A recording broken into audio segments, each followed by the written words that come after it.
کل قصه خبر داری نداری؟ پدر جان خبر دارم.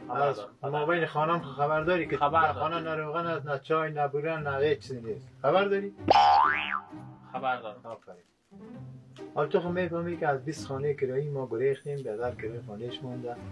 شو کوچه گرفتیم، حرکت که از این خانه دو خانه، از اون خانه دو خانه. از کل گپ تو خبر داری. اینا رو ما بیرون هم برآمدن نمیتونیم که از این دکاندار، از این دکاندار، از این دکاندار، اکل دنیا ما قرضدار، از سنگ و چوب بندو مسلمان ما قرضدار شدیم. حالا می تو بخی یک دست پای که بخی برای یک کار بار به خود پیدا دیگه پدر جان برو کار کردم. حرکت که دیگه تیز میلیون برو یکان کار پیدا کنی. خدایا با امید تا خیر از خدا مهربان است. اگر هر کسی که بیای اینمی کارگر تازه رام که خود میبریم. صحیح است؟ خیر ببینید لالا سلامت باشی. 3 روز کار پیدا نکردیم. دعا کن که کسی بیای پشت کار. سلام علیکم. خوب هستین بیادر؟ جور هستی بیادر؟ ماندن بخیر است. بخیر. من یک 3 تا کارگر کار داشتم. 3 تا کارگر یا اساسکار هم کار داری؟ 1 تا سنگکار باشه، 2 تا کاریگر.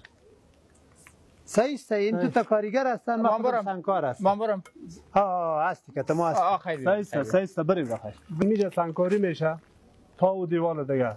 خب اما تو منظم پاک ستره میخوایم. منظم نباشه پیسه تانو نمیتم. ایجا بیا دالا ایجا میترم ما جای دیدیم بخدا. چوک می باشم. در چوک می باشم. از میچریت که دیدم جای دیدیم. نه در چوک می باشم. دائما همونجا هستم. کارگری میکنم.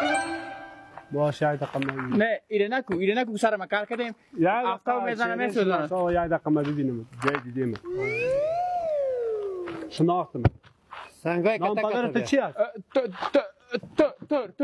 تور. خو حالا شناختم. بیا. چرا؟ شما 2 سال در خانه ما بودی فهمید کار را نداری اما شو در شو گریختین. نه اشتباه کردی. من شناختم. بیا. چی گپ است؟ بیادر جان. با شما مربوط نمیشه بیادر. همین نفر 2 سال در خانه ما بود. قرار ما را گریختن فهمید پیسه ما را نداد اما شو در ما مربوط میشه این کاریگر ما است. کتما کارگر شما خیر کتما گپ بزن. مشکل تو چی است؟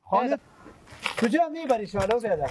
من میبرم و آدرس خانه خود نشان بدم. من اگر کتازی کار ندارم. آدرس خانهش چی میکنی؟ خب پدرش کارم است. این ما میشناسم. می بچه‌ش است. پدرش ببینی میشناسیش؟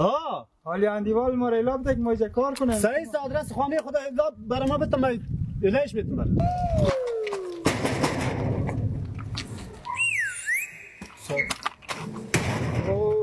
گوزایت